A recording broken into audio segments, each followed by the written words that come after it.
I tell people the M word is the confusing thing because they were real terms like modular, manufactured, mobile. No such thing as a modular home. It's a house built using modular construction. So that's part of your mandate right now, I guess, is you're in King Arthur. You're the one that's traveling from court to court, banging the drum saying, look, this is what this is, because you're trying to define it. And you mentioned realtors, but also from a financial perspective, banks have no clue what this is because they lump it back into that category that they think there's a chassis underneath, and they don't want to fund something that's at 123 Anywhere Street, and it turns out in downtown Buffalo a week later. Welcome to the Builder Straight Talk podcast with your host, Michael Creasa. Get the unfiltered truth from the trenches of construction, real estate, and funding. This episode is made possible by our parent company, Sound Capital, funding built for builders. Well, hey there, friend. It's Michael Creasa here, the host of Builder Straight Talk, and welcome to this week's episode where I've got the pleasure of having a conversation with Ken Semler of Impresa Modular, and he's the CEO of this internet-based company. And what was really fascinating about this conversation is we talked about all the things that modular homes aren't, because there's a big misconception in the marketplace of what modular homes are. So we spent a great deal of time unpacking what these things actually are. How do they get financed? How can they possibly be the solution for the building crisis that we're facing right now? So I hope you like this episode. And by the way, before we get started, please take a moment to subscribe, like, and comment, because the only way our podcast gets found is through your efforts of hitting the subscribe button, leaving a little comment, and liking the episode. So once again, I hope you enjoy this week's episode with Ken Semler. He is the CEO of Impresa Modular. I think you're going to like it. Well, Ken, I want to say, first of all, thanks for taking time out today and welcome to the call. There's a lot of road that I want to cover, and there's a lot of myths that I want to dispel. And based on the research I've done, you're the man. Like, you're literally the Elvis of modular. So let's strike up the band and see where this goes. So once again, welcome, my friend. Yeah, thanks for having me. Appreciate it. So tell me about, I'll call it the origin story. You've been in this now for what, I think 25 years. What hmm were you doing prior? And what was it that pulled you out of, can I say, regular construction into the great beyond of what you're doing right now with modular? Okay. Yeah. Well, about 25 years ago, actually, I had a day job and I was actually doing it. I was buying houses and fixing and flipping, or buying houses and fixing and renting. And in 2023, I had the 2003, I had the opportunity to basically, my job wanted me to move to New York City and I didn't want to move. So then I moved into the construction full time. And of course, that was when the boom was taking off and somebody asked me to build a house instead of remodel a house. So modular construction fit with my guys' skill sets that I had. And it just kind of took off. I mean, I went to be the number 3 builder with one factory in 8 months. And it just, the boom was taking off. So I became one of the larger builders in our area using modular construction. And it just really fit because we could do more faster. So what pulled you into that in the first place? Like, obviously you were doing traditional stick build, and then you thought, aha, there's a better way of doing this, a better mousetrap. Well, Like, what was i- that? i- in the previous, when I was in college, I had a friend of mine that, in the first 6 months decided college wasn't for him. And he had done construction and he had got a job working with a builder that was, believe it or not now, I hate to say 40 years ago almost, the builder developer was using modular construction then. And his job was to do the finish work once the modules were put together, to do what we call the button up on the set modules.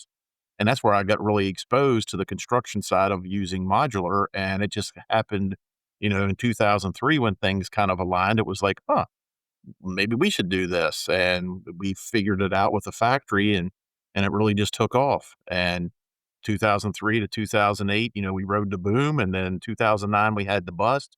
Luckily, I had actually moved into commercial modular, and we worked with the local school system, and that really kept us alive during the recession, is doing a lot of school modular classroom work, big annexes for a couple school systems locally.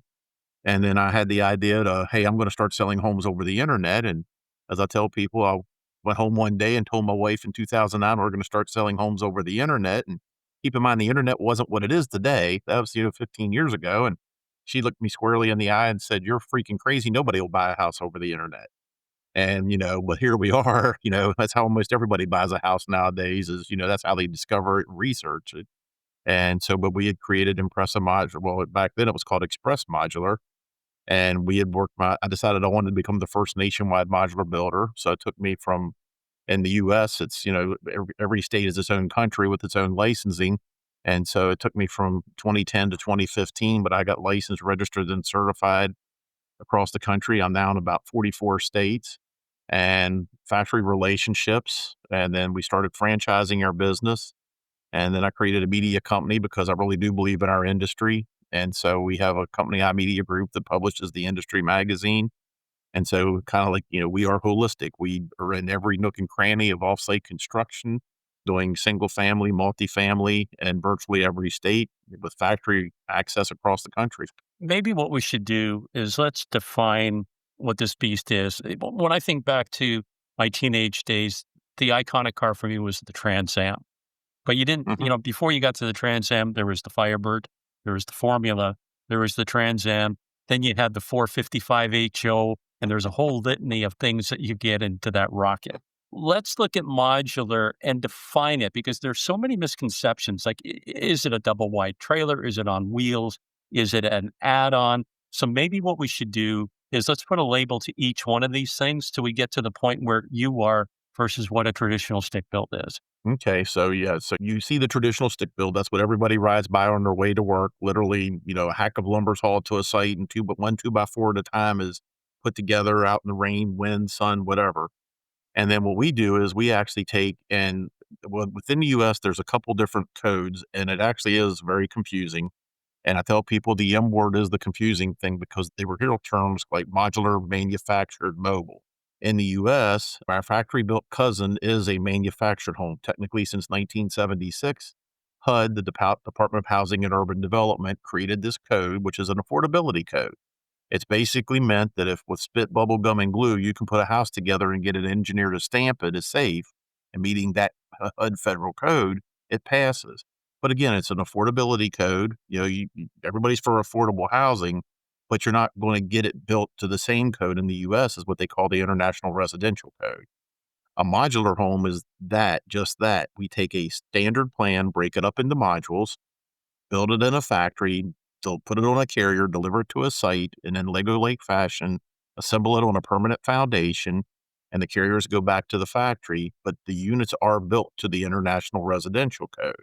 Now, we can do the same thing in the US with multifamily, which is called the International Building Code, and we can build International Residential Code and IBC code in the same factory. But we also confuse it because in the US, you'll hear things like park models and tiny homes and which are built to like RV code typically.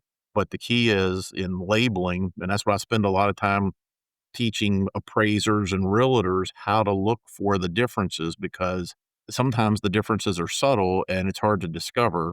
But I mean, it is building code. You're not getting the same thing. You can't build a house for 50 cents on the dollar like a manufactured home and expect it to be the same quality and have the same durability. So thanks, Michael. We really do need to be very specific on there is a clear difference between a manufactured home, which is the technical term, and a modularly constructed home. And that difference is subtle. There is no such thing as a modular home. It's a house built using modular construction. So that's part of your mandate right now, I guess, is you're, what's the word I'm looking for? In King Arthur, you're the one that's traveling from court to court, banging the drum saying, look, this is what this is because you're trying to define it.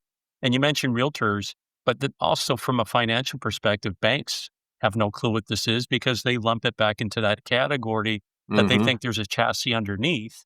And they don't want to fund something that's at 123 Anywhere Street and it turns out in, downtown Buffalo the week later. Hmm. And they depend on the appraiser to tell them what they're lending on.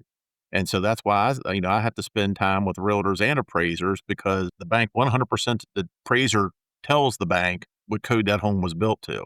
And so I have to tell appraisers, hey, look for a code. Is it a data plate? Is there a label? Where to look for it, what that label or that data plate means to them. In the US, there's, if it's a manufactured home, it will have a red tag in the lower left-hand corner of the module, each module, which signifies and it has to stay with that unit. But that's usually that red tag is the red flag that it's a modular unit, or excuse me, a manufactured unit.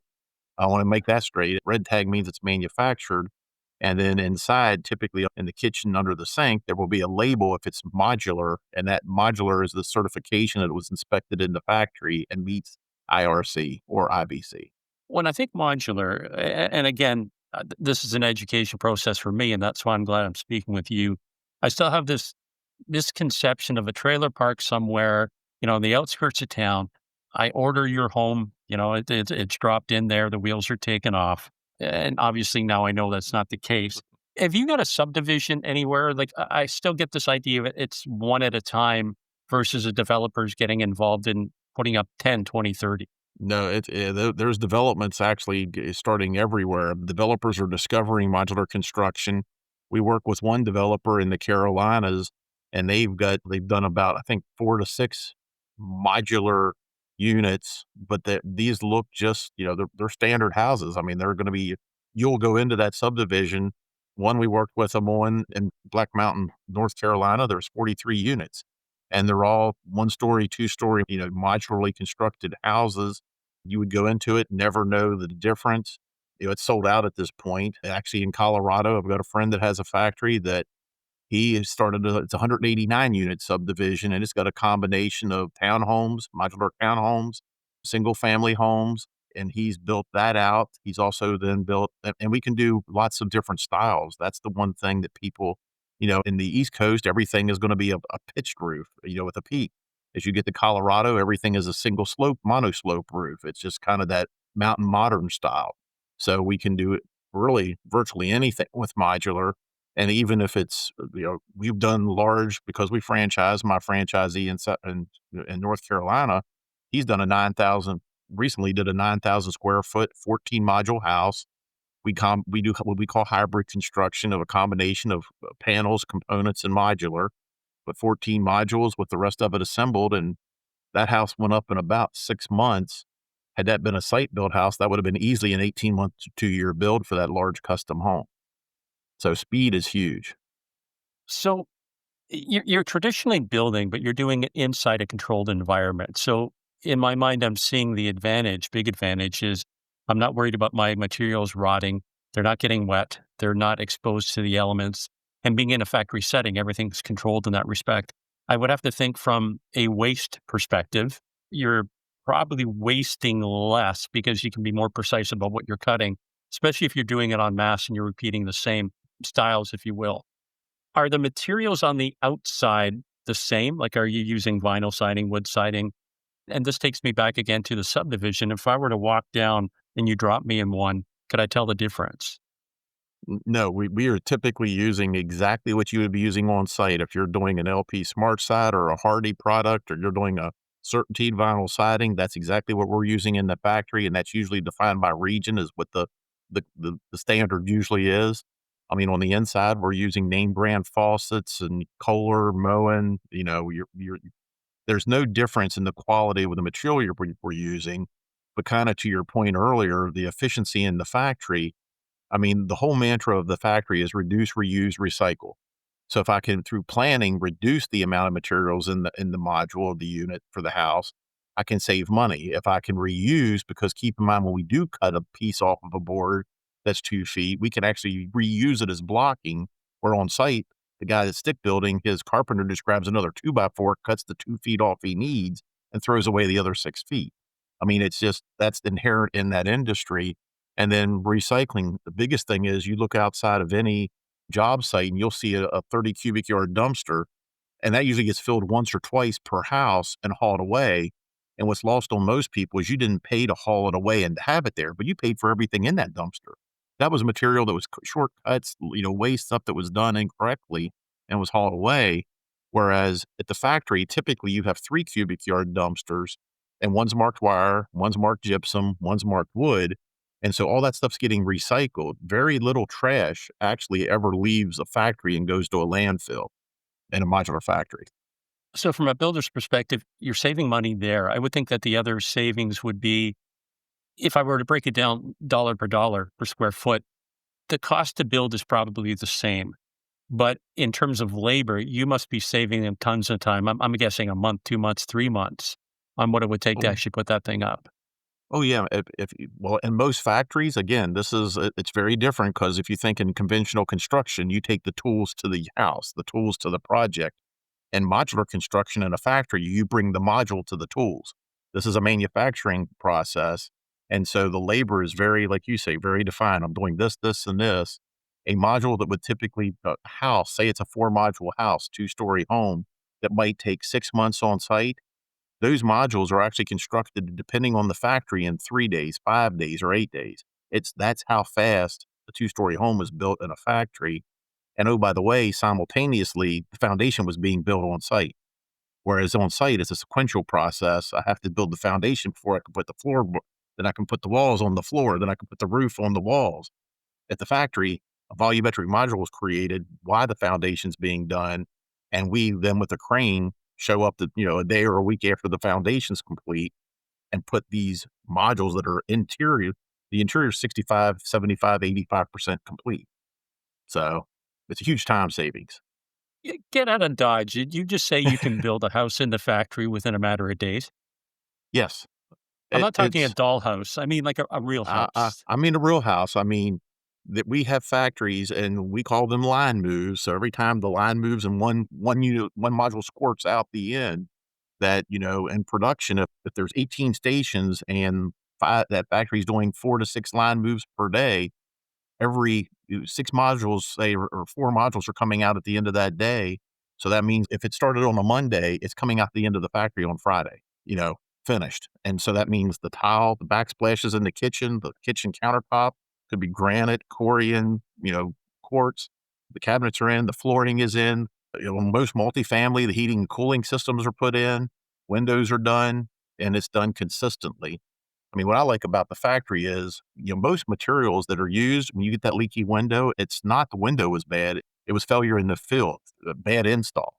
And the factory, you can guarantee the exact same install every time. So This sounds like the Model T production line that Ford put together. I just see this vast, endless beast of it's, homes coming down the line. Is it similar to that? Like you can it, really it, scale it out that quickly? it's similar to that. I hesitate because, the automotive industry has a big advantage in the US. They can build the same car that can go to 49 states. There's always California, but that same car. In the US, every state has its own variation of the code, and many towns have its own variation of the state code. So we're sending houses down the line, but each one may have subtle differences, but those subtle differences are very important because we got to get it right, or it's service work that we don't want to have. Would that be one of the biggest pushbacks you have right now? It's not so much consumers, and we'll touch on that in a second. So I would imagine, in terms of resistance, consumer, builder, but more importantly, the state, as you said, because you've got state regulations, then you've got city regulations. There's a whole litany. How do you change the mindset, if you will? Because you're basically re-educating the Hmm. powers that be that this is a viable option. And I hate using that word accessible housing or obtainable housing, but hell, man, we're trying to build quicker, efficiently, and cheaper. And this seems like it touches all three of those. Yeah, well, as we said, I spend a lot of my time educating, and actually, the International Code Council, I'm going to say the organization that promulgates all the building code in the United States, I actually work with them closely. They are actually big fans of off-site construction. They are actually promulgating codes for inspection to make it easier to inspect modular construction in the field. I actually spoke at their conference out in Long Beach, California last year, where I got to be and sit in front of multiple panels of code inspectors and let them ask questions because, I mean, they're hungry for this. And, knowledge is power. I mean, in every sense of the word. And so these inspectors, if you think about it, which we haven't got into, but we're having a third party create the plan and review the plan and certify it for the state. Most states delegate their authority, and then the inspections all take place in the factory. That code official just offloaded 50 to 80% of his work to that third party in that state organization. So he's going to be able to actually be able to approve and review more because he has to do less. That responsibility was taken off of him and put up on that state level third party engineering firm. And so, because the inspections still take place in the factory, it's just done by a third party. In terms of acceptance across the US right now, do you find that there's any one particular state that has embraced this more so than any other? And if so, why do you think that is? So I would actually say just in the US, primarily the New England area. And that's just because Pennsylvania has a huge amount of factories. And what you're trying to do is basically play a labor arbitrage. If a carpenter in Pennsylvania costs me $20 and a carpenter in Boston or New York costs me $95 an hour. Well, I can build that in Pennsylvania and then ship that module to Boston or New York. The sheer savings in labor cost is so huge that it accommodates my transportation of those modules and the setting of those modules at the site. And then the speed from a lending perspective that the builder or developer likes it because we all know the cost of funds, today. And now what they can do is take a project that would have normally been 18 months and get it down to 8 months or 10 months. So that, that risk is mitigated by everybody because, we all know, I mean, lenders would like to make their money, but the longer that money's out, the riskier, the higher the risk that the project might not get done. So the faster I can go cash to cash and flip it, can I make my money work 2 times or 3 times faster and do better for the lender, which is less risk for the builder? Because every project I've ever worked on, the longer it took, the more it cost me. I want to get in and out. I got to say, like off topic here, you are the perfect guest because you're throwing me all these follow-up questions. Like there are so many, I don't even know where to start. Let's go back.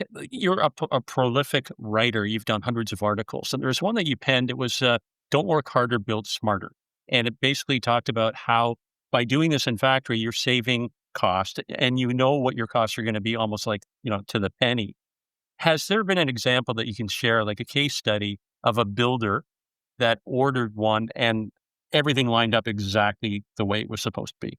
Yeah, well, I mean, and I've been that builder on occasion. So, but we have our franchisees, and that's actually been, we had one franchisee in Virginia, and they're looking at their site building, and it's a combination of time and cost savings. Northern Virginia is a very expensive area to build in. So, I mean, even though in some cases we build, you might see, like you said earlier, it might cost the same, it might only be 5% less, but you save the time. But in Northern Virginia, I think his number was he saved like 15% on the overall cost of construction. But the key was he got it done 3 months faster than he would have had he been site building that. We try, but we fail to do is still, when you take a project pro forma, is what was the cost savings from the cost of funds by getting it done 3 months sooner. But especially if it's a rental and I could get 3 months additional operating revenue, what does that do to the project pro forma? I mean, that's a big, especially when you're doing larger multifamily and you can get that operation 8 months sooner. Because I've never seen too many, 36 unit walk up apartment buildings where it got done, 8 months sooner and didn't have a 10 to 30% cost overrun. That's the one thing actually we haven't touched on. You can almost always count as being a project owner, you're going to have change orders, and change orders are expensive. And as a builder, I don't like change orders either, but change orders happen. With modular, you have to pick and select everything up front. I mean, because it has to be ordered, and then at the factory, it's like I call it the big giant whoosh. When as we were talking earlier, when that module starts online, they better have every window, they better have every piece of trim, they better have every piece of flooring, because at the end, that has to come out done. They can't wait for 2 weeks for something to come in. So there's no room for change orders because it's all thought out up front. But that means you have to make all those decisions that sometimes people push off. Oh, we'll do an allowance for this and we'll deal with that 6 months from now or 4 months from now. Can't do that with modular. I guess, first of all, I just have to say, you're busting my balls. We're only 20 minutes in, and you're bugging me about all the questions I haven't even asked yet. It's like, yeah, I'm sitting at the Christmas tree. Give me time to unwrap one package at a time, man. Where was my brain going here? In terms of cost overruns, so you obviously, at the sales end, when you're sitting down with a prospective customer, you must explain to them what the nuances is, what the differences are. So this thing is being manufactured on an assembly line. It comes out. They can't at the last minute say, "Oh, we wanted a bigger bathroom." Is that part of the sales project process and the educational process when you're working with a buyer? Yes, I mean, it's one of the things because it frustrates customers to a degree early on, because we've had customers, if they were talking to a site builder, they would just come in and start talking to him. And in some parts of the country, without permits or inspections, 30 days later, a foundation starting to go in, because they will just build it and you'll go in and adjust it daily if you want to move a wall or do whatever. We actually have to sit down with them, and it might take them 30 days to make all their decisions because they have to pick their tile, their floor, their cabinets, their counter. Everything has to be selected, every finish. And it's tedious to some of them. But the cool thing is we go out to that guy that started 4 months before us, and in 48 hours we pass him, and now we're 3 months ahead of him because we literally went out, put a foundation in, and we use precast foundations for a lot of residents. So even the foundation's built off site. It shows up on the back of a truck. We put it in one day. We had a local house here that there was no inspections in that county between the time the foundation went in and the house did. So we went from a hole in the ground with gravel to a 2,200 square foot house with a wraparound porch in 36 hours because the foundation came in one day. We installed it. The trucks that brought the foundation in were passing the house modules coming in that afternoon. We put the sill plate on the foundation. That next day, we set a house, had it up and under roof shingled, all the modules complete inside the next day.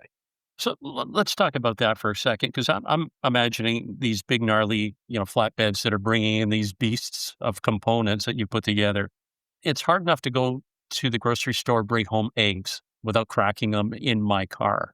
How do you transport these big gnarly beasts without cracking in the wall, things unsettling? Or does that just mean you're building a stronger, tougher home? It's the latter. We are building a much because if you think about it, it has to go down the road at 65 miles an hour, and everybody's ridden on our highways. They know all the potholes, the bumps, everything. We're not putting houses a lot of times on, just straight streets. We're going up mountaintops and putting beautiful vacation homes in. But what happens is we really do have to overbuild the modules in the factory. So when you would think you're just putting in some screws and some liquid nail for holding the drywall onto the stud, we actually are manufacturers. So we have industrial epoxy. So when we spray this industrial epoxy on to the drywall and the stud, it doesn't come off. I've jokingly had customers call me 3 years later. They were doing an addition. And instead of taking them, a morning to tear the wall apart to do their addition, I took them 3 days because they just couldn't get the wall apart. It was built that tight. And that's what we do. The factories overbuild. I mean, typically we're like to a level 2 earthquake level, seismic. We're building to like a level 2 in the factory as standard because we have to make it so we don't get cracks even in the drywall during transport. It's actually pretty amazing when somebody walks in and sees how little cracking happens. Yeah, it really dispels that myth. Again, it kind of, when I make that comparison, to a double wide and stuff like that, you can almost poke your finger through because it's flimsy material. But this speaks to the relevance of the technology that you're using. And again, the strength of the product that you're manufacturing. I mean, you think about it in most normal construction, everybody's using 16 penny nails, but like in 90% of the factories, every time an interior wall meets an exterior wall, there's a 2x4 stud with lag bolts or screws. Every time a corner comes together, they don't put just screws or lags, 16 penny nails. They're putting 3 or 5 lag bolts. Screws and lags don't let go. So there's no movement. The difference is in a manufactured home with that panels with the batten strips, it's meant that if it gets stressed, the panels pop off the wall without damage so you can just put them back on. In a modular home, we just make it so there's no cracking, period. There's so much rigidity, it just doesn't move. It's built into the module or the box. How does a builder decide that they want to work with you? Is it they're approached by a prospective customer that says, I'm looking for something to be built quickly, efficiently? Is it something like you that they've been thinking about, maybe this is a better way to do it? How do they partner with you? Like, do they order the home? Are they helping to build the home? Are there different variations of that? Yeah, that's a good question. There's actually just a lot of variations of that. And so, for example, I was doing a podcast for the NAHB, and a builder in New York had his customer, and he was a third generation builder. And his customer said, look, I've done all this research on modular, and your family's built my family's houses for 3 generations, but I want a modular home. I don't want it stick built now. So he actually heard me on the podcast, and we ended up doing the home for that customer because he didn't know anything about modular and he wanted somebody he could trust, to help him get through. And I think he built another house or two with us, and then he went off kind of on his own and started doing it. But, others, they want the support, and so they join our franchise because they wanna be part of our brand, and they want that marketing, and they want the total relationship with us.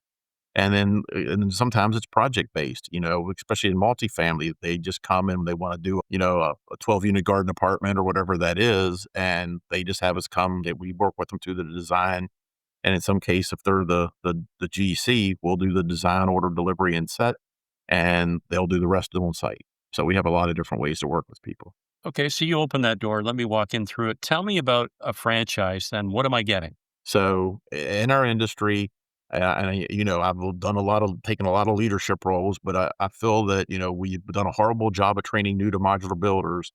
And so, if you would decide you want to get into modular and you call a factory, there's really no place to learn unless you've worked with somebody before. And so that's what happens. People call us builders, project managers that work somewhere else. They want to get into modular. We have a website that's the number one website for generating leads in modular in the country. We have the relationships with the factories. We have the training, the support, the team. I mean, essentially, we come alongside you. If you need access to a project manager, you can call an Impresa project manager. If you even have a question about accounting, you can call your accountant, can call our accountant to help you with your business. So we really become almost a shadow supporting their helping you to be successful and using modular. Cool thing is we have meetings every Monday. And over the years, Michael, it got to be where it was me and my team answering questions for our franchisees in just one area that everybody could hear. But I will tell you that calls got to the point with our different, participants that come from, developers, realtors, project managers, energy code officials. I learned as much from that call as I teach on that call now. It's just amazing having the group together like we have. Well, especially if you're growing across state to state. And as we talked about at the beginning, each state has their own nuance and, ball of rules and regulations that you have to follow. So by sharing what's happening, you guys have in essence created a mastermind within your franchise. I love it. It's been one of those jewels that I didn't see that I would get out of this when we started. As a builder, is there, again, talk to me like I'm six, is there an ideal sweet spot? Am I doing traditional builds, but then concurrently under maybe a different LLC, I'm doing a development and I'm using modular? And if I'm doing modular, am I relying on you to more or less do 80% of the work because you're building it, you're transporting it, you're dropping it on the site? So I've done the infrastructure, but you're dropping it. Am I still doing the hookups or is that something you do right to completion? So we work with another good question. We work with everybody based on the case of where they're at. For example, right now we're quoting a build to rent project in Louisiana, and in that case, it's a developer that it does all the site work. They'll have all the curbs, gutters, they'll have the roads. They will actually have foundations in. We'll deliver the modules to the site, install them with the crane, get them up under roof, and then that's the question right now that we're working on. Do they want us to finish the connections or do they want to finish the connections? And usually it comes down to price and speed. Especially in the early ones, we have the experience. So my guess is they'll actually use us for the first 10 or 20 homes. And then they might decide, well, hey, our guys have watched you do it enough and now we can do it and we'll take it over. So we have that flexibility because it's all about who can do it the most cost effectively. Is that a viable business model? In the scenario that I just first painted, I'm working on traditional. I'm part of your franchise and I can have you guys. So if I had you guys doing everything, am I still making money on this? Like, is there enough margin left over? Well, if you're a franchise, then typically we teach as the old biblical thing. We're not giving you the fish; we're teaching you to fish. Yeah, but I've got you delivering the fish and putting them on the plate. There's a difference. But the difference is we're teaching you how to order from the factories. We're teaching you to order from the factory. Then ultimately, you're going to put it on the foundation and do it. But the factory, we're teaching you how to interact with the factory most efficiently. Because as I tell a lot of new franchisees, the cost of our franchise fee, I will save you in mistakes in the first three houses because most people that don't understand modular construction do things that will cost them thousands, if not $10,000 mistakes. And so we save them from all of that. And then again, ultimately by the third house, our goal is that they can walk on their own. We can take the training wheels off. And now they have all the skills they need that we're always here for them. And we help them along, but they're able to process on their own. Usually the ongoing franchisees where they use us at or use me at specifically is we do a lot of custom modular. And I had happened to have I know how to design and manipulate and manage materials and use the systems that now I can help them like our franchisee for that project in North Carolina. There's like 36-foot open to above open spaces. There's 2-story master bedrooms. There's huge openings. And, even the factory sometimes don't understand their capabilities.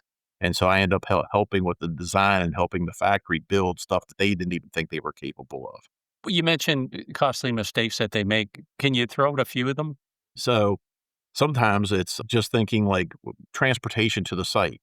a lot of times because, again, if you were building before or have done anything, you're used to getting an 8-foot wide, maybe a tractor trailer or usually a straight truck delivering materials. Well, now I've got a potentially 16 wide, 62-foot long module that's coming with a 30-foot road truck that's got to get to a site. Well, now I've got to know every bridge, every tree, every fence, every telephone pole, every power line, and you need to know what to look for. And if you get that wrong, and don't have the equipment there or didn't account for it, you're going to spend thousands or, maybe, you could spend up to 10,000 that day just doing everything to get that module to the site that you didn't expect.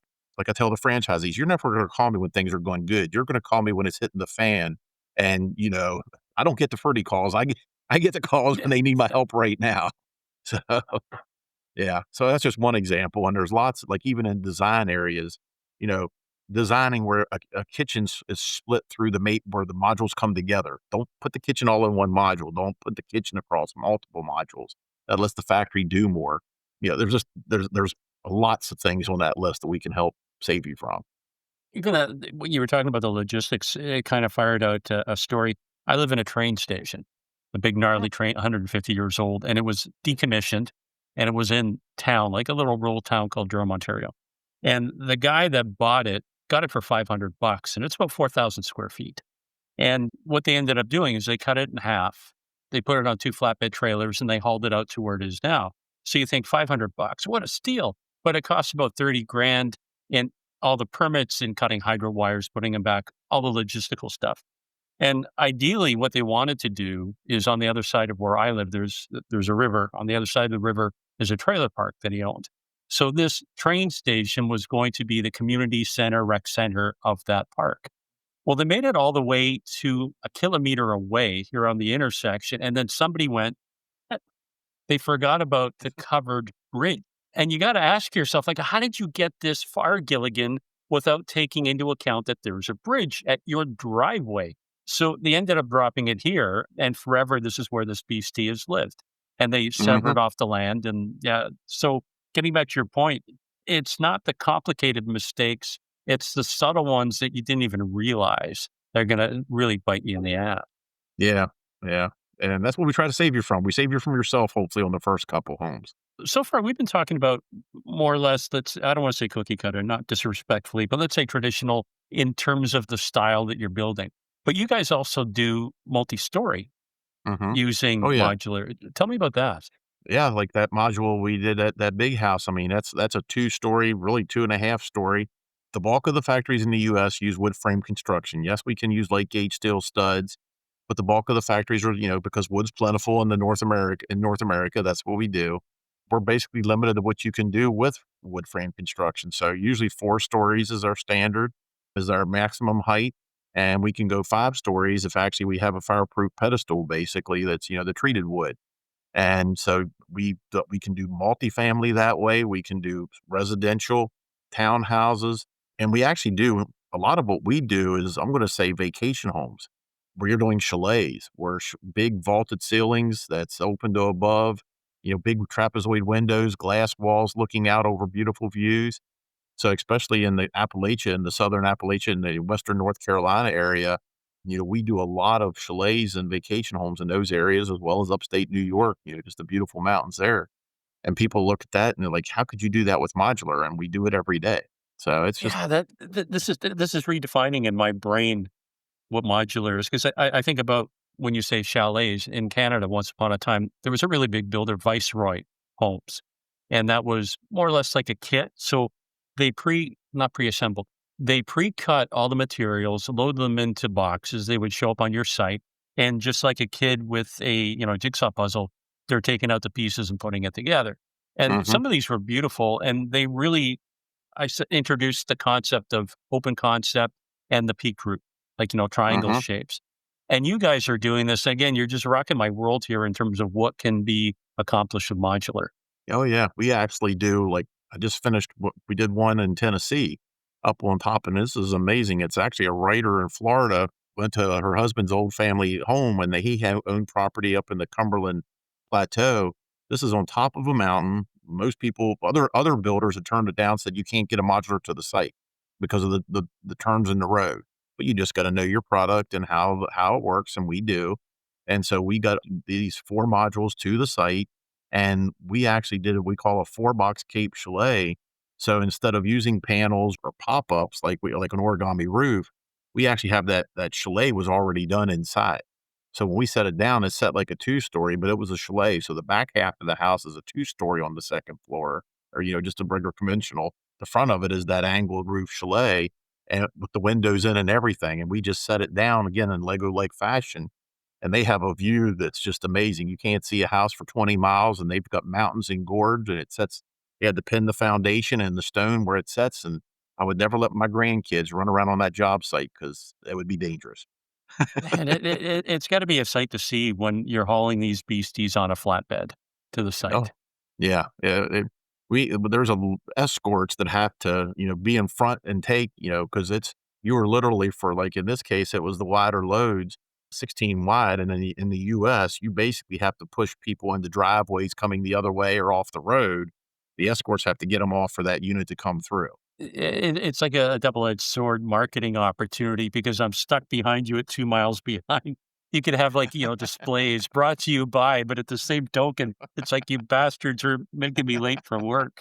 Yeah. Yeah, I learned a long time ago, I don't wanna put our name on the unit that's being pulled because then we get all the calls when they get frustrated, like you said, so we stopped putting our phone number on the units. So that's when you started putting stickers of a local builder that you didn't like. Is that how that We came should to be? yeah, maybe that's an idea we should adopt. Let's go to the 900-pound gorilla in the room. Like, everything you've talked about so far is wonderful. Like, climate controlled. I'm building I'll say argumentatively, you could say a better product because the materials aren't exposed to the elements. Everything's in a controlled atmosphere. You're shipping them. They're built more durable. The big thing to me is, as a builder, how do I finance this thing? Because the misconception is still, when it's in the factory, it's not a house, it's this nebulous thing. And banks don't really want to come up and put money down on something that isn't fixed to a location. So how have you Mhm. slayed that beast? So, I'm gonna say it's taken time as as banks and lenders have learned what modular is, as it's gotten more popular, more lenders have decided that, "Hey, I wanna play in that space." A lot of it right now is relationship. Again, we have a relationship in the industry that we work on the residential side, single family homes, that the banks usually have some kind of familiarity with the factory that, yes, this is a factory. It's had an ongoing, business for however many years. They will deposit, and we have most banks will deposit 10 to 25% because the factory is buying all the materials and providing all the labor and delivering it to a site, just hoping they're going to get paid. So there's kind of some give and take. The lender's got to put the money out, and they don't have something physically in the ground that they can inspect and see. But the factory's also buying 100% of the materials and providing all the labor for only getting 25% down, hoping somebody's going to pay for it. So we've just kind of got ourselves to that point on the residential side that, I think we have lenders that understand it, they understand us. And so now those lenders are actually doing what we call pre-curbside funding. And once the modules are offline before they're even delivered to the site, they're actually paying for them. But there's an insurer that now they have an insurable risk that, insurance covers it and transportation from the factory's yard to the site. The builder's risk policy covers it once it gets to the site and once it's on the foundation. And then once it's complete, then it turns into a homeowner's policy. But it's just usually that risk primarily is covered by either relationship and research as well as insurance after the modules are complete. Once you get to larger scale lending, that's where it starts getting interesting because everyone seems to be like a one-off because now I have a 100-unit project. I'm doing an apartment building. Well, the factories, that lender might balk at giving, paying for all 100 units before they leave the factory. Or, hey, some of the factories want 33% to schedule it, 33% down to put it in production. And then the balance when it either gets out the end of the factory or at the conclusion of delivery. And now it's just finding lenders that you use UCC filings. As modules come off, do you negotiate that you're paid, small amount up front, but every time 20 modules come off, I get a draw that covers the cost of the units and you put a UCC filing. There's a lot of creativity happening right now with lenders that are, trying to find the balance where the factories are happy and the lender's happy. And you've got that formula more or less dialed in already? Yeah. I mean, we've got it with a number of lenders that'll do it, but every lender has its own views and tolerances for what they perceive as risk. They're not all equal in their perception. Yeah, like this is a great segue. So Sound Capital, they're the ones that basically turn the lights on for this podcast. That's our parent company. And when it comes to working with builders, that's all they do.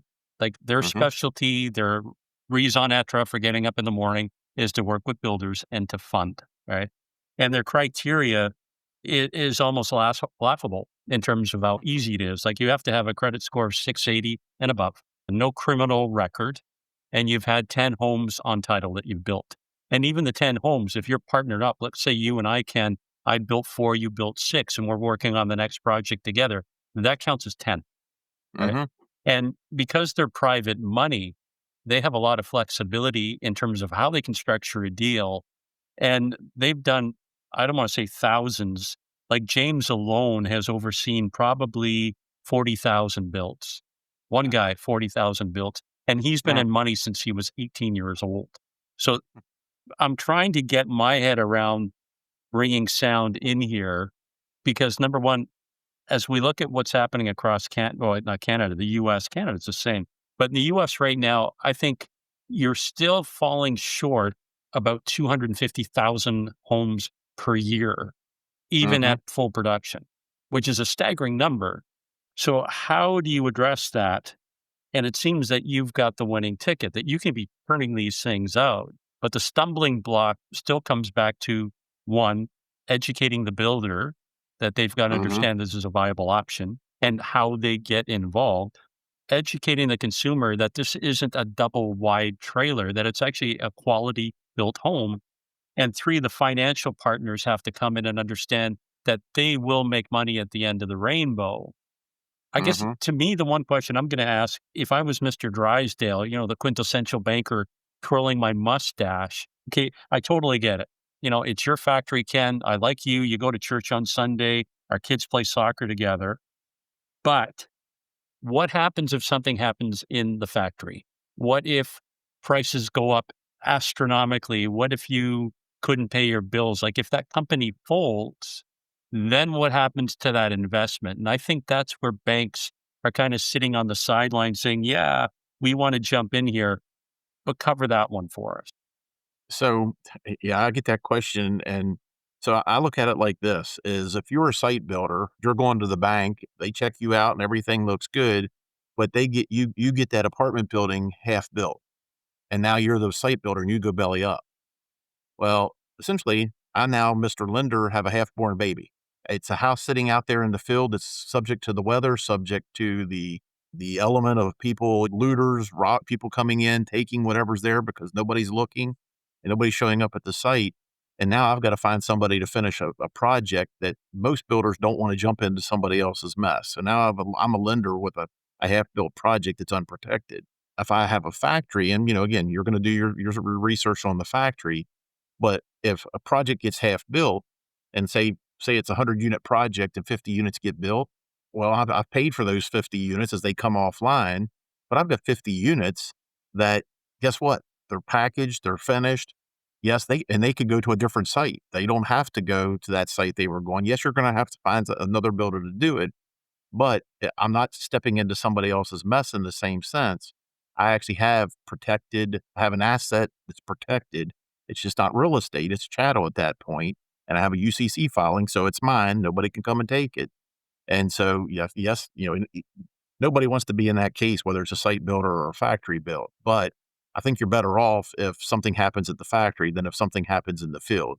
And it happens every day in the field too. I mean, that's one of the things I think we see when a factory goes out of business. It makes a lot of headlines because it's one single place doing a lot of homes. But hundreds of builders every day go out of business, but you never hear about it. But it's the nature of our industry. So again, you open the door. I'm going to walk through it. Have there been a number of factories that have gone out of business? So over the years, we've had some, spectacular some of the folks, and usually the people that come into the industry from outside of the industry. I mean, most recently, a big one was called Katera. It was a company. They started out in Phoenix. They moved to Tracy, California, built this big factory, but they operated under the fallacy that they could control the United States construction market, and they spent $2 billion of SoftBank's money and others to try to prove that they could actually control the construction industry in the United States, and they couldn't. So there's $2 billion that went out the door trying to create and prove that you could use off-site construction. Now, they were doing more panelized than modular, but, that makes the news, and that's what people think about. Have there been other factories? Yes, occasionally factories go out. Right now, kind of to your point, Michael, you said there's 250,000 homes that we're shorting each year. Right now, I think that number's low. Every number I hear, it's way higher than that, actually. That's an entry-level number. But if we could apply modular to that problem, there's not enough factories to build the modules that we need. I mean, right now, we are only a few percent of the market. I mean, in the Northeast, like where you were asking earlier, in New York, it might be 30% of the permits. And, Florida, it might be less than 1% of the permits. But it depends geographically right now. The Northeast, there's perceived building seasons. Labor's been expensive, short building season because of winter. In Florida, not so much. You can build year round. It's always nice. Labor's been typically cheap. But the world's changing. Labor in the US has evaporated. I mean, agree with him or not, the current administration is taking, the two biggest users of illegal labor has been probably the construction industry and the agriculture industry in the US. And that labor's going out the door, and now you're really in a bind as a builder. And now you've got to pay more for your labor, and that trickles down to the consumer. And with high interest rates and high costs to build, that means we're not getting housing done, and we got to turn that Yeah. around.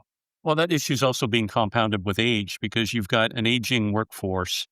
And for every, what's the number? I'm trying to get it right here. For every five that retire, only 1.5, and I can't figure that out, how they get Right. the statistic. Five retire, 1 point. So that means an amputee is coming in, 1.5 are coming into the industry. And we, as an industry, are doing a poor job at educating this next generation that being in the trades is a noble profession. That's where we've really dropped the ball.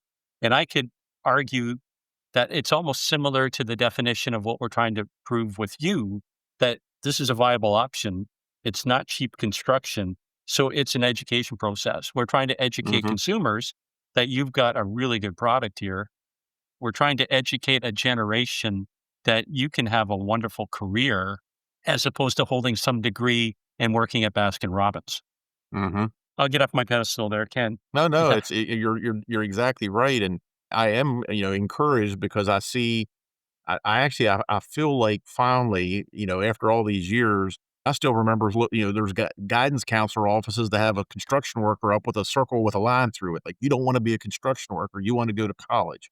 And we failed as a society sending all of our kids to college when half of them, it made no sense to go to college, and really the other half could have gone to a trade school, and I see it all the time. The college guy comes out or the college girl comes out with 100 to $200,000 in debt and gets a 35 or $40,000 job, and the guy that went to the trade school and learned welding while he was in high school comes out making $60,000 with 0 debt. What's the better trade-off? It's You're poking the bear, man. You're poking the bear. The degrees in the background there, a master's in lesbian dance theory that the university tricked me into getting, right? Because the universities now become, call them what they are. They're country clubs for kids, right? The Mhm, courses that they produce have nothing to do with a viable career at the end, but they still have bought into that idea that this degree is going to be worth something.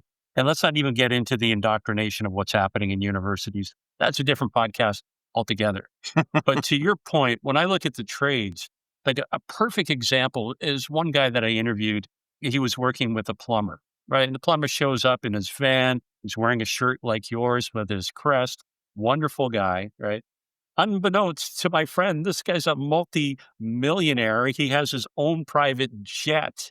And it's because he mhm, started off, he learned his craft, did his dues, and then the first thing he did after that is wash, rinse, repeat. I'm going to hire people. I'm going to do the bookings, and it becomes my company. And it's scalable, right? mhm, And again, we're doing a really bad job at educating the youth that they can be paid as they're learning a trade, so they're not mhm. coming out in debt. They're actually cash positive. And now that they step out with their papers, right, they can actually go not only build their own home, but they can afford to get a home as opposed Yeah, to my degrees that are in the background. They're doing absolutely nothing. But okay, let's get off here for a second. Impreza. mhm. Impreza as the franchise. Do you actually own companies that are doing the manufacture? Are you partnered with companies that are doing the manufacturing? And let me take that one step further. Do companies then approach you to be able to join the franchise so they can be recognized as, for lack of a better word, an approved vendor? So yes, yes, and yes. So I have small ownership in a factory, a single factory. I partner with all of the factories we work with. So, I mean, the nice thing about with my, leading the national organizations, I know pretty much all the factory owners in the country, the factory general managers and factory owners. So I approached them as we were developing our network. And then obviously once we got, our feet underneath of us, then I started getting approached by factories to say, "Hey, Kim, what does it take to join?" Because they were not a franchise, like they don't join our franchise per se. What they do is they sign up to be a vendor supplying our franchises, and then I make them a required source of supply for our franchisees. They can't use a factory that I don't have a relationship with. But then that means, as they need things, sometimes we need to get this house moved into production line. I have a relationship with those factories that, because of volume that we have. I mean, really think about Impresa Modular as a demand consolidator. I'm taking the demand from our internal sales as well as our franchise sales, and I'm projecting them onto a limited number of factories. So the factories like it because now I'm training these builders for what they expect. So they're not calling up and, as the factory perceives, whining about, service issues, because we can say, "Hey, this is your issue. This is a factory issue." So it's better for the factory, and the factory gets more orders because they've signed up, and now I'm consolidating and directing demand towards them that we're creating from our franchisees. It's almost like a relationship that, let's say, a franchise like McDonald's would have with Coke or Heinz. Like you're the approved vendor, so you're providing the soft drinks, you're providing the condiments, and I don't want to say regulated, but they can almost dictate what the quality of the experience will be. That if you're going to be part of our franchise, this is what we expect from you. Mhm. That's Fair what to we're say. growing into. Our next step is, we're trying to get where we have, I'm gonna say, specific house product lines in by region, and really try to get to that where the power that we have, especially with developers, is if you're a developer doing any volume, a single factory, like I said, there's not enough factories to meet the demand in the US. So if you're a developer and let's say you can build you need 30 homes a month. Well, a single factory isn't going to provide you 30 homes a month, but we have the relationships with all the factories in the region that with a single design, I could go to 3 different factories and get you 10 homes a month from each. So I can get you, so you're meeting your velocity requirement, but you didn't have to think about it. We were the easy button in that situation. You didn't have to go take years to develop relationships. Instantly, you have that through Impressa. So that's part of what you do then is if I'm a developer and I want to put up 10 or 15, I say, Ken, here's what we're planning to do. And then you help pull all that together. Yeah, yeah. Well, like I said, we Okay. work with developers in a number of capacities, and that's one of them. I got to believe that once you get past the bottleneck of educating the consumer and the builder and the banks, okay, so let's just pretend life is wonderful. Woo, They're all on your side. They're all wearing the Impreza shirt, right? that's The right. one that you're going to send me in the mail. I was reading one of your articles and it was thinking of building a modular factory. Read this first. And I thought, okay, what else could I do today? Let's build a modular factory. What really stood out here is what did you say? A modular factory is a hungry beast. It has to eat Mhm. and it eats orders. Yes. So tell us about that because what I'm getting from this is if you don't plan this properly as an investor or building, it's going to Mhm. literally eat your lunch. Well, yeah. I mean, think about you're a single builder, you do something wrong, yes, you've lost a house. If you're a factory that had to build hundreds of homes or, 100 homes a year just to break even, and if you don't have 100 homes a year, I mean, it's interesting, probably pre-COVID is when it started to happen. A lot of interest started coming in modular, and I would get people call me and say, "Ken, I want to start a factory. How can I get started?" And it's like, well, they had money. And I'd say, "What are you gonna?" "Well, if we build it, they will come." And I was like, "Whoa, that's a terrible strategy because if you build it and it takes 6 months or a year for them to come, you've had all that overhead that's been eating your lunch, like you say, and you were dead before you got started. You literally, but now it's a catch-22. You gotta go to all the developers or people in the area and say, 'Hey, I'm gonna build this factory, and it's gonna be a great factory. Give me your orders, and let's come up with some pricing, and I'll charge you this, and you deposit these orders before I even build the factory.'" That's not reality either, and that's what makes this so hard it's really best if you're a developer in some ways that you have internal demand that you can at least get to break even through existing demand of your own, or at least have that be a partner in the factory, and then create a factory that already starts out day one break even, and then you start building relationships with developers and other, builders or buyers from there. But it's that a factory will eat your lunch, like you said, if you don't have a plan in place. Yeah, and like I say, build it and they will come is not a strategy in mod for construction. I wonder, again, maybe I'm naive in the way I think here. Like in Michael's world, we share our toys and everybody gets to play. If a factory is at full capacity and there's an opportunity for an investor to step up, I wonder if there's a way that they partner with that factory and then forming a separate LLC that they're funding this one to help with their production, but then simultaneously they're building another factory. So now they can handle that surplus or the surplus orders that are coming in. So it's almost like an umbilical cord. Am I being too naive in the way I'm thinking this? No, I mean, I've seen factories with, that's the plan. I call it daisy chaining is if you can build a factory and get it to say 500 homes a year and 100 homes is break even, go 400 miles away, build another factory and take 100 homes of, from this one and send it over to that one. And that way it starts out at break even while you build build this one back up to 500 homes a year. And you do that. I mean, what happens, and like, I'm just going to say in the existing ecosystem in Pennsylvania where there's 15 factories, some factories are busier than others and some factories get behind, and I call it co-opetition. I mean, there's a lot of times, these factories are competitors, but sometimes they got to cooperate, because they can help each other out. So, there are occasions that fierce competitors actually, hey, can you take care? I have some excess, requirements that I can't meet. And you need some capacity. Can you build these 20 boxes for me? And so it happens. Yeah, I guess part of it is educating them that they're all part of the same league, like they're the NHL. Our goal is to get people to buy tickets to come up and watch hockey, not basketball. So our goal is to work together to get people to come buy modular as opposed to something else. Well, Yeah, okay, we're getting there. yeah, well, you are, and starting one mind at a time. You've been able to take my empty head and put in, like, new gray matter. So kudos to you for that. We've covered a lot of ground here, young man. Is there anything that I've missed that you want to touch on? I just, go modular. My tagline is do more with modular. I mean, I think it's time that all builders at least take a look. It's not your grandparents' modular that you think it is. It's not, give it a chance, review it, research it, and then call Impresa. Let me ask you this. So you've been at this for about 25 years. Is that what you said? I think Hmm. at the beginning. And Hmm. you've written hundreds of articles. Is there any one article that comes to mind that you wrote and now in retrospect where you are today, that if you had the ability to go back and pull it out and edit it, that you would do so? Maybe it was a prediction that you made or a thought about where the market's going to go? Or are That's you a that hard one. damn good that they all were good? And that, well, it's not that they were all that damn good, but I would say there's one. It's kind of interesting. I talk about the hockey, since you're in Canada, the hockey stick effect. Every year we get here, and it feels like this is the year for modular. That you have what they call the blade, where you're just going along. You get there, and then all of a sudden you get that rapid increase. And every year I feel like this is the year. And then, in 2020, COVID hit. Then we get out of COVID 2021, then interest rates double. And it seems like every time modular's starting to make its upward swing on that big out of the blade and into the handle, that upward swing, it seems like something in the industry comes and just like chops off the momentum.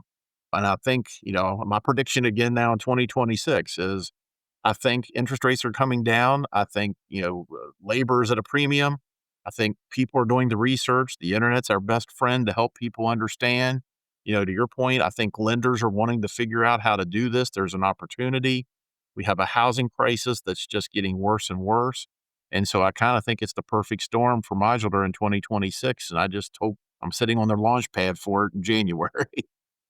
So, see, again, you just peppered me with another question. Let's say we're 15 years into the future. You and I are sitting having a cold beverage, playing the banjo on some street corner.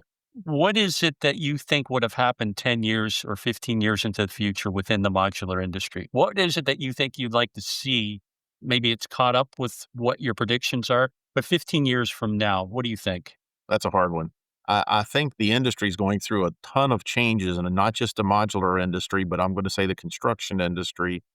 there's big plays to simplify building code and simplify building code so you can use factory construction. And not to confuse the issue, but the manufactured housing industry is trying to get to a single code. The ICC is trying to do things to simplify so you can do factory building. So it's going to be interesting to me to see how construction codes itself, which actually most people feel like add cost in some ways to the construction, will we get to a single code that's, I'm going to say, an affordability code that just makes sense so that we can just build more houses faster, more cost effectively? I think we're going to see some interesting movement in that in the next couple of years.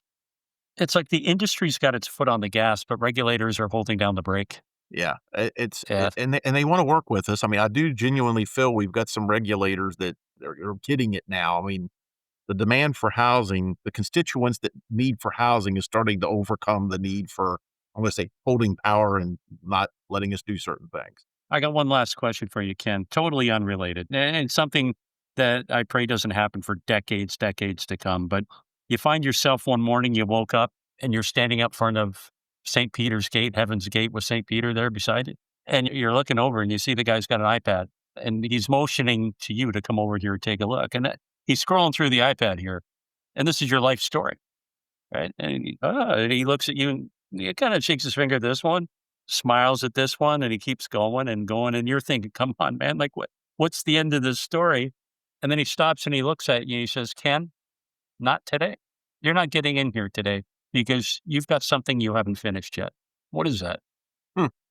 Well, I would say right now, from what I've kind of committed my life to, is how do I can provide housing to America? I mean, I spend my life trying to help people get into homes, and that's probably what I won't have finished, is getting everybody affordable housing at that point. So Ken?